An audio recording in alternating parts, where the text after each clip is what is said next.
One of the most pro-Palestinian countries in the world is not Muslim nor Arab, and it's nowhere near the Middle East. Shaped by its own history of colonisation and uprisings, Ireland has been sympathetic to the Palestinian cause. Many here show their solidarity via nationwide demonstrations and cross-party support for a two-state solution. Ireland was among the first nations to call for a ceasefire after Israel launched its offensive in Gaza following the October 7th Hamas attacks. Public pressure led the government to formally recognise the State of Palestine in 2024 and later joined South Africa's genocide case against Israel at the International Court of Justice. Support for Palestine is clear on the surface, but is it the same underneath? Investigations by the Ditch have revealed that US military aircraft are not only refuelling at Shannon Airport, but also transporting weapons through Irish airspace bound for Israel. We were able to get our hands on cargo manifests, all of this information about what was on these flights, and we even warned the government in advance. Occasions, there's a flight heading towards Ireland, it's carrying munitions of war, what are you going to do about it? No, they did nothing. They had advance warning. They don't want to know. There's two kinds of flights. So the flights that have been going through Shannon Airport, the military flights, US military flights primarily, the Irish government emphatically insisted that no, they're not carrying weapons. No, there's no need to search them. Absolutely nothing untoward happening here whatsoever. CERN actually a kind of a new group transporting weapons. So they're not military flights. These are commercial cargo airlines. They're usually not landing in Shannon. They're just flying directly over Ireland through Irish sovereign airspace. Under Irish law, you need an exemption from the Minister for Transport if you're going to bring munitions of war through Irish sovereign airspace. None of these airlines have been doing that, and the government has confirmed that.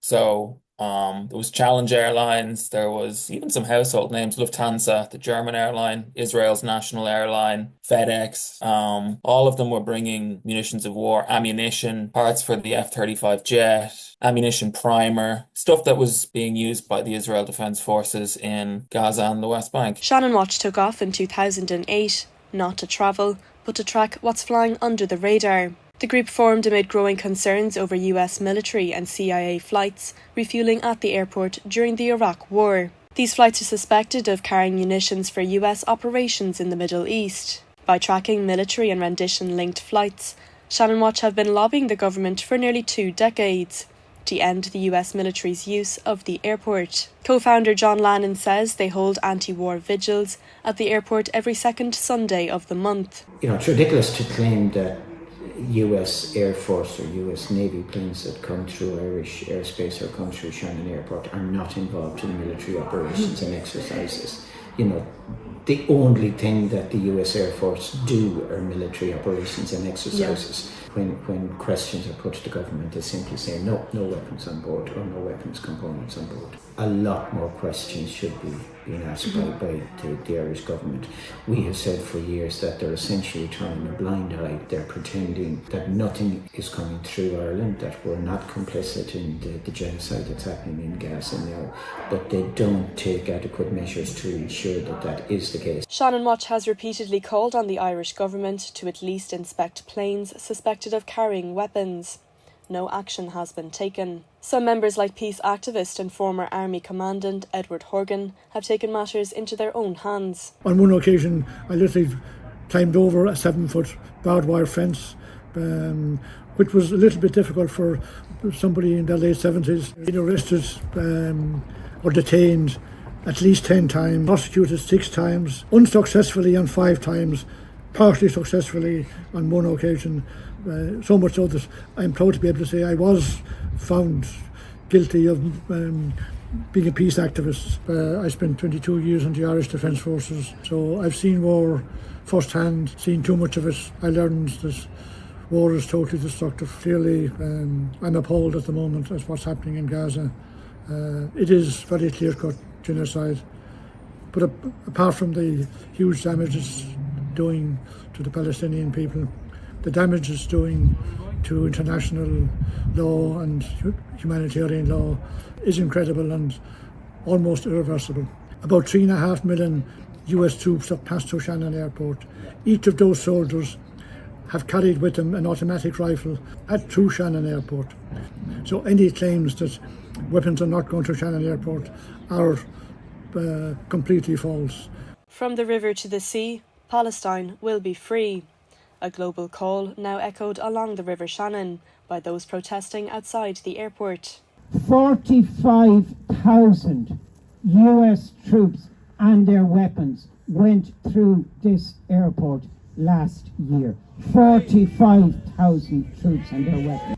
Last year, the Minister for Transport, who was Eamon Ryan, he granted 1,300 permits to carry munitions through Irish airspace. Shame.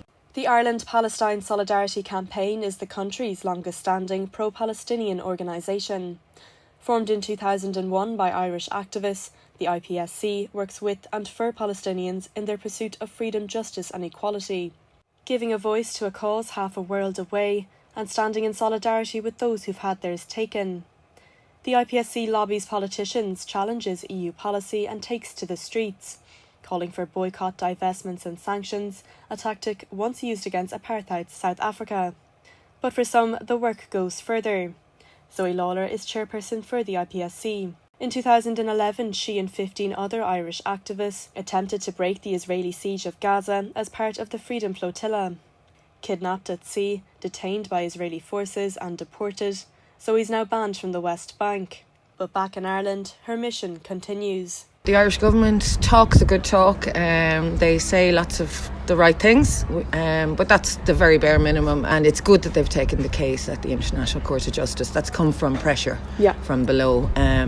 But they haven't enacted any of the legislation. They've blocked it. We need them to enact the legislation. I mean, it's the very minimum.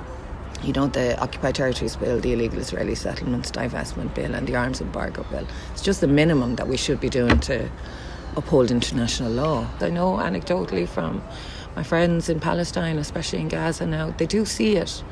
You know, they know at a government level no one cares about them. They don't qualify for human rights, it seems. But they do know that people, millions of people all around the world are out all the time. Lots of people care, and just unfortunately not the people with power. Abdal Salim is a videographer for the IPSC and from Ramallah in the West Bank. His grandparents originally came from Beit Masir, a village near Jerusalem. They were exiled and unable to return after the 1948 borders were drawn. They moved to Gaza and then settled in Ramallah. During the Second Intifada, rising violence pushed Abdal's parents and siblings to flee to Saudi Arabia, where he was born. His family and friends often joke about him being born in exile. They returned to Ramallah when he was 4, where he attended Motarevin, Arabic for refugee school. Though he was Palestinian, he was a refugee in his own homeland. When he was 10, unrest forced his family back to Saudi Arabia. He later studied in Jordan, where he took part in protests, many ending in police violence. Today, Abdal's activism continues through his voice and camera on the streets of Ireland. I came to Ireland in January last year. I wasn't aware of how deep that goes. I wasn't aware of the Irish government is allowing the US military airplanes filled with guns and God knows what kind of weapons are there, and God knows how vicious these weapons are, and they're allowing this to go through Shannon Airport and to use the Irish airspace. So it was a surprise. It was a shock. Like, how could you do such a thing? Like, when you see what's going on in Palestine, you see the occupation, you see the crimes of Israel, like the undescribable darkness of what we're witnessing in Palestine, and on public you do support Palestine and you claim that you do support Palestine. How could you morally allow this to happen? I would argue strongly that Ireland is now complicit in the genocide in Gaza by allowing the US to use Shannon Airport in support of Israel and other war camps in the Middle East. We are actively complicit in genocide and could in theory be taken to the International Criminal Court and could be sanctioned by the International Court of Justice. Genocide convention is you have to act to prevent genocide, not just not be complicit, and we're not acting to prevent it. It's not only the soldier who's holding the sniper rifle shooting a Palestinian child in the head. It's also a lot of complicity has a lot of different forms, and one of them is to facilitate the delivery of the bombs and the ammunitions or the guns for Israel. And if you're helping and aiding Israel to commit that genocide, you are somehow part of it. And the Irish government is supporting this. In November 2024, then Minister for Transport James Lawless announced plans to introduce new powers to inspect US aircraft suspected of carrying undeclared weapons. Since the general election, there's been no movement on those powers. The planes keep coming. The inspections never did. There is absolutely no need to bring in any new powers or regulations. The powers and regulations are already there. The Minister for Transport already has powers to, and the Minister for Foreign Affairs, to stop the US using Shannon Airport. There is no point in searching planes at military airport.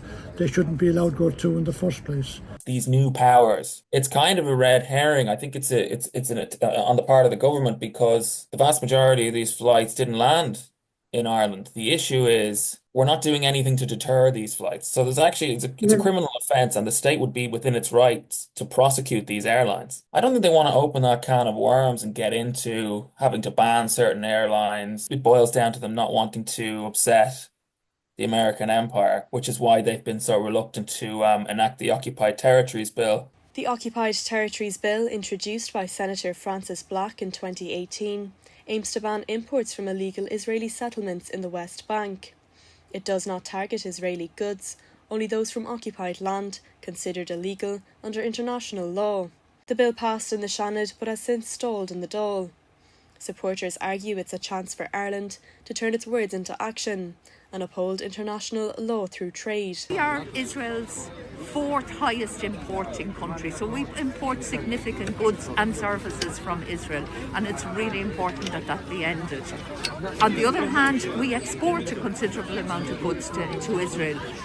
They are our seventh highest country to which we export goods, and that actually includes the dual-use goods. We don't know the extent of it, but it is considerable, and it's really important that we end all trade with Israel. They knew they had to make this an election promise, that they would enact the Occupied Territories Bill. And now in the last 2 weeks, there's kind of a media campaign and soundings from different politicians about how difficult that could be and what that could mean as regards the US and Ireland relations. So it's like they're already trying to back out of that, which we can't allow. The Irish government is being subjected to like a fairly significant pressure campaign. We got our hands on emails, leaked emails from the US ambassador, basically saying you should talk to. I'm happy to put my people in touch with your people regarding the Occupied Territories Bill, so we can make sure that there are no unintended consequences of this. Talking like a mob boss. Nice economy you have there. Would be a shame if anything happened to it. Right, this is the true nature of the relationship that we have with the US. In reality, we are no longer neutral, and we need to restore Irish neutrality. I witnessed in my childhood. I witnessed the second Intifada. I witnessed the Israeli invasion and the helicopters and the killing and the destruction. But what we're seeing in Gaza now is completely different. Is extremely different level from anything that I myself witnessed. My question would be to the government is like, you did sanction Russia, you did take serious actions against Russia, and why now when they're Arabs, Palestinians, you don't do the same thing? Like, for the love of God, all these people being killed non-stop 4 months to a level that literally it's been recognized as a genocide. They've had 76 years of complete impunity, and we're part of that culture of impunity, and I think that's really shameful, you know. And Ireland took a stand, like we were the first country to support the boycott of South African apartheid, and why can't we do that now, you know? I think the arms embargo bill is essential. The government could make a decision in the morning to end the US military use of Shannon. There's a sense that there's economic benefit from it in any shape or capacity. We need to ensure that we're not selling ourselves for the sake of some small economic gain when you look at the devastating impact war and militarization has on people across the world. What they could do is, look, they have a list of cargo airlines that have contracts to carry these weapons. All you'd have to do is engage with aviation authorities in other countries and get flight manifests for these specific airlines before they flew over Ireland. And then Yeah. if there's something on board, you contact them and you say, look, if you fly this plane over Ireland, we're going to criminally prosecute you and you could be liable to go to prison or be subject to a fine. It's so straightforward. It's what's called a strict liability offence as well under Irish law. So you don't even have to prove intent. It's like speeding. Very, very straightforward to prosecute. Darragh O'Brien is the Minister for Transport now. When he is asked to give permission for a flight to come through here, he just simply has to say no. He can't just start saying no and stop issuing those permits. The very least that the authorities that are standing behind us here now should be doing is inspecting the planes to see what's really on them. Two things: US military out of Shannon, free Palestine. They are connected. Palestine will be free. Palestine will be free. Everyone will live peacefully in Palestine. Jews, Christians, Muslims, and atheists, or whatever it is, everyone will live there in peace. We do believe that, yeah. The Minister for Transport, Darragh O'Brien, was contacted for comment, as were the US and Israeli embassies. None responded.